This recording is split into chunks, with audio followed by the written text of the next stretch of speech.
Salut à toutes et salut à tous, très heureux de vous retrouver dans ce 15e épisode de Old Fashion. Aujourd'hui je suis accompagné de Val et on va sortir une fois n'est pas coutume du cadre du foot pour évoquer l'histoire d'un personnage haut en couleur, un homme qui on peut le dire a fait la pluie et le mauvais temps en Croatie. Et oui, hello Alex, hello à tous. Vous ne l'avez peut-être pas vu passer, mais nous avons publié il y a quelques semaines un épisode de Sous le capot, avec comme invité Loïc Trégourès, spécialiste du football dans les pays de l'ex-Yougoslavie. L'occasion pour nous d'évoquer évidemment le rôle des supporters dans les conflits yougoslaves, et pour moi aussi de découvrir à travers son livre des personnages, disons, atypiques, pour être sympa. Et tu l'as mentionné Alex, notamment en Croatie. Ouais, alors pour recontextualiser, la Croatie proclame son indépendance en 1991 et sous l'égide de son nouveau président, un certain Franjo Tudman. Exactement. Et en fait, Tudman, c'est un vrai passionné de football. En 91, notamment, la Croatie déclare son indépendance vis-à-vis de la Yougoslavie, mais ne sera pas encore officiellement reconnue par tous les membres de la communauté internationale. Et justement, Tudman va alors faire du sport et du football notamment un élément essentiel dans la construction de l'identité croate. Alors, à travers son équipe nationale, notamment en organisant très rapidement dès 91 des matchs officiels face à des nations reconnues, notamment les États-Unis, qui, d'une façon ou d'une autre, à travers ce match, vont reconnaître l'existence de l'État croate. Et ensuite, à travers la Coupe du Monde 98, qui va être un véritable succès, puisque les Croates vont performer. Et sans oublier aussi les performances du Dynamo Zagreb, qui vont aussi promouvoir le football croate et sa nouvelle identité. Ouais, dommage qu'ils aient croisé la route de Lilian Thuram. Alors j'imagine que tout ça, ça a renforcé le sentiment d'appartenance à un nouveau pays, mais ça va aussi permettre à Tudman de se construire une image positive, et on sait que ça, c'est un peu le secret des politiciens. Ah bah, et c'est évident que même si le football a contribué à la construction de l'identité croate, elle aura aussi beaucoup aidé son président politiquement. D'ailleurs, dès son arrivée au pouvoir, Tudman va faire le choix de rattacher la fédération de football à son propre parti politique. Alors pourquoi? Pour trois raisons particulières. La première que je mentionnais tout à l'heure, il y a quelques instants, c'était de pouvoir toucher à un domaine d'exaltation identitaire.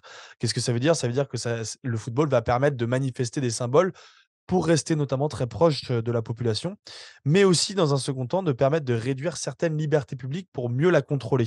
Ça, c'est la première raison. La seconde raison, c'est que, bah, on l'a vu apparaître un petit peu plus tard suite à certains procès, c'était aussi pour toucher des intérêts économiques personnels, puisqu'on a vu que plusieurs ministres ont par la suite été accusés de détournement de fonds et ou de toucher des primes sur certains transferts.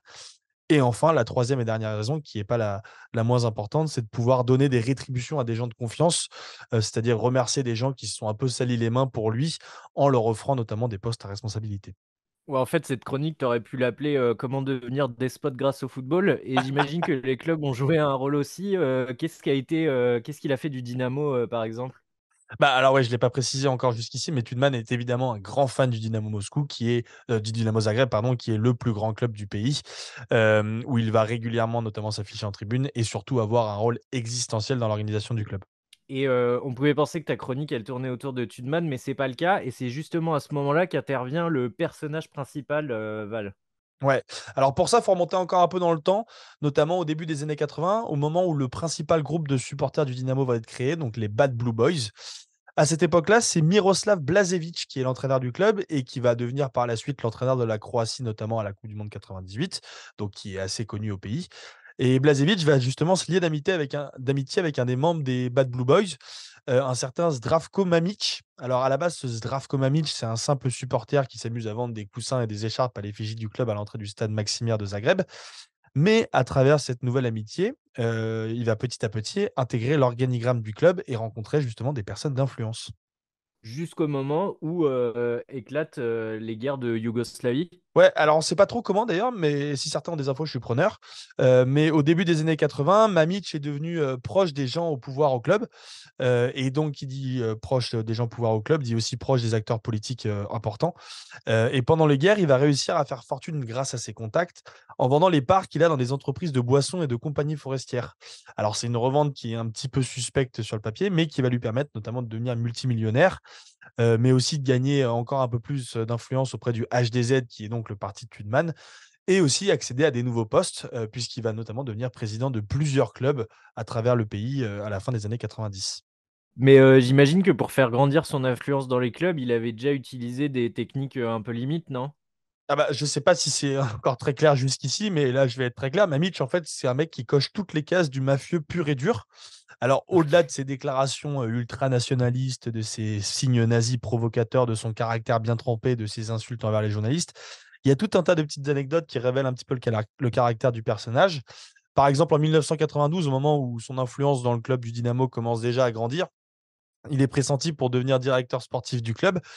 Mais finalement, le poste est attribué à un certain Josep Soic. Et qu'est-ce que va faire Mamić à ce moment-là? Bah, il va le tenter de le tabasser, littéralement. Voilà, c'est très, Classique. très simple, très efficace. Pareil, la même année, il agresse un membre de la fédération croate. Alors, heureusement pour lui, il fait jouer évidemment son influence et ses relations haut placées, puisque la sanction qui avait été prononcée contre lui, donc de suspension à vie de toutes les activités en lien avec le football, la sanction est mystérieusement abandonnée. Je te passe évidemment aussi les épisodes où il a essayé d'étrangler le délégué d'un match, où il a frappé le joueur d'une autre équipe. Et en même temps, en dehors du club, dans la vie de tous les jours, il sait aussi très bien s'appuyer sur ses relations privilégiées. Par exemple, en 1995, il fonce dans un policier avec sa voiture qui était en train de verbaliser sa Jaguar. Alors évidemment, après plus de 10 ans d'enquête, il est acquitté, notamment parce que, comme par hasard, le policier avait oublié les circonstances de l'événement. Bon, je peux aussi t'évoquer un petit dernier exemple, la fois où le directeur de la planification urbaine de Zagreb lui annonce que le gratte-ciel qu'il souhaite construire ne pourra pas voir le jour. Résultat, le pauvre bonhomme en question se retrouve avec la main cassée à coups de béquille par Mamić. Et évidemment, le gratte-ciel est sorti de terre quelques années plus tard. Ouais, on est sur un poète, quoi. On est Ouais. sur c'est c'est incroyable toutes ces anecdotes. Donc, on comprend bien qu'on a affaire à un mec complètement jeté, qui fait tout pour avoir ce qu'il veut, qui a aucune limite. Et j'imagine que l'ascension, elle s'arrête pas là quand t'as autant la dalle et que t'as pas de limite. Bah non, évidemment. Après avoir justement intégré le conseil de surveillance du Dynamo au début des années 2000, il va finalement être nommé président du club en 2003. Et là, paradoxalement, c'est le début d'une nouvelle machine d'Afrique pour lui. Alors pourquoi je dis paradoxalement? Parce que le Dynamo, pour comprendre un petit peu le fonctionnement du club, bah, c'est pas une entreprise privée comme une grande partie des grands clubs européens. C'est un club associatif qui est détenu notamment par les supporters et qui touche des subventions et de l'argent public. Et c'est d'ailleurs là qu'on voit aussi la porosité qu'il y a entre le monde footballistique et le monde politique en Croatie. Bon, et comment Mamić il a fait là pour se remplir les poches? Bah, justement, il va s'appuyer sur les richesses du club. En fait, malgré tous les coups bas politiques et les méthodes un petit peu violentes que met en place Mamić, c'est quand même quelqu'un qui connaît plutôt bien le monde du football. D'ailleurs, dans son ascension, il a joué implicitement des rôles d'agent, de conseiller sportif, etc. Et il sait pertinemment que le Dynamo est un club plein de richesses, notamment au niveau du centre de formation. Je ne sais pas si tu te rappelles un peu à cette époque, Alex, mais le centre du Dynamo Zagreb fait partie des tout meilleurs centres de formation d'Europe, notamment d'après le rapport du CIES, qui est un petit peu la référence dans ce domaine-là. Et le centre est aussi très performant, enfin l'équipe est aussi très performante dans le secteur de la post-formation. Ouais, c'est un peu les dernières années de gloire du Dynamo, je crois, et je te Ouais. laisserai citer les jeunes qui sont sortis du centre, mais j'imagine que du coup, il s'est très logiquement appuyé dessus. Bah ouais, en fait, ce qui est dingue, c'est qu'il va faire en sorte que n'importe quel joueur, qu'il soit croate ou non, qui signe à cette époque un contrat professionnel au Dynamo Zagreb, signe aussi un contrat civil avec la société de management détenue par le frère de Mamić, donc Zoran Mamić. Ces contrats qui sont Ah, ils signés sont forts, hein. sur des longues durées, donc globalement, en gros, l'entièreté de la carrière pro d'un joueur, vont lui permettre de toucher des pourcentages exorbitants sur les salaires et sur les droits d'image des joueurs. Alors, ça va concerner à peu près tous les grands joueurs croates, comme notamment Kovacic, Lovren, Korluka et évidemment Modric, grâce à qui Mamić va toucher quasiment 1 million d'euros par an depuis qu'il a signé au Dynamo, donc depuis quasiment une quinzaine d'années, quoi. Ouais, alors ça peut paraître léger, mais bon, faut se rappeler qu'on est 20 ans en arrière et qu'un million par an, c'est pas l'équivalent de 1 million maintenant. Donc on a une sorte de double casquette. Il est à la fois manager et à la fois président. Ouais, bon après, même 1 million aujourd'hui, moi je les prends, hein, on va pas se mentir, Alex. Oui, Mais oui, dans les bien faits, sûr, mais dans les faits, oui, tu as raison, c'est encore pire que ça, puisque donc lui est président du club. Son frère Zoran, qui possède donc la société de management, eh ben, il est aussi directeur sportif et entraîneur du club. Et au milieu de tout ça, bah, Mamić a aussi profité de son influence pour dégager toutes les anciennes légendes du club et les remplacer par une espèce d'armée d'avocats et de financiers qui ont bien compris que s'ils voulaient garder un semblant d'influence au sein du club et auprès de Mamić, il valait mieux qu'il continue à s'enrichir et donc que Mamić soit réélu. Donc ils feront en sorte évidemment que Mamić soit réélu à la tête du club à chaque nouvelle élection. ah, je sais pas pourquoi, mais ça sent la fin de l'histoire dramatique, ton histoire. Et les résultats au milieu de tout ça, ça donne quoi à ce Et ben, moment-là? paradoxalement, au début du règne de Mamić, eh ben, ils sont plutôt bons. notamment grâce à cette fameuse génération dorée dont j'ai cité les noms il y a quelques secondes, évidemment grâce au centre de formation aussi.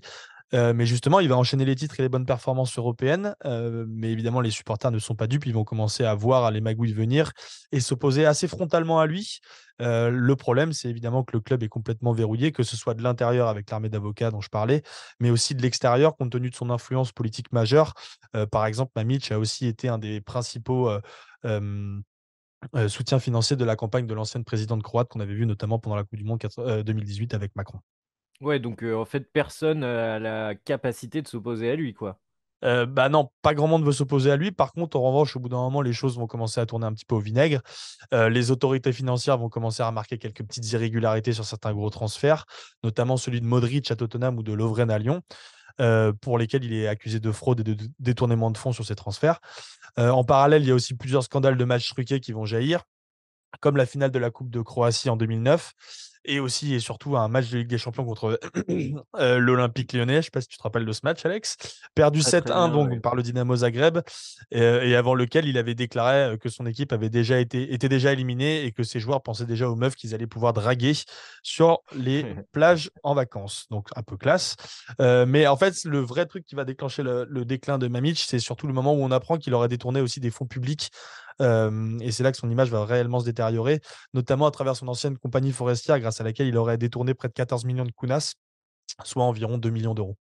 Et à ce sujet, il n'y a pas eu d'histoire du coup concernant les joueurs? Bah si, justement, Lovren et Modric avaient été appelés pour témoigner dans le procès sur les transferts illégaux et les contrats civils sur les droits. Et notamment après la première audience, les deux joueurs avaient été accusés de faux témoignages sous serment, et ce, juste avant la Coupe du Monde. Donc ça avait provoqué un énorme tollé médiatique. Ils avaient été accusés de soutenir et de défendre l'un des plus grands mafieux du pays. Alors certains diront que ces témoignages avaient été faits pour se protéger compte tenu de l'influence et de la dangerosité de Mamić.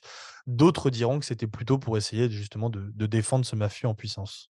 Ouais, après, on connaît un peu le monde du foot et le courage des joueurs quand il s'agit de témoigner. Comment ça finit cette histoire au final, Val? Bah, il a fini par être reconnu coupable de détournement de près de 16 millions d'euros sur les transferts des joueurs et en plus de ça d'évasion fiscale à hauteur de 1,6 million d'euros. Et donc pour ça, il a été condamné à 6 ans de prison ferme. Mais évidemment, un sacré flair, il avait senti le coup venir et s'était exilé en Bosnie, pays où il n'y a évidemment pas de traité d'extradition avec la Croatie.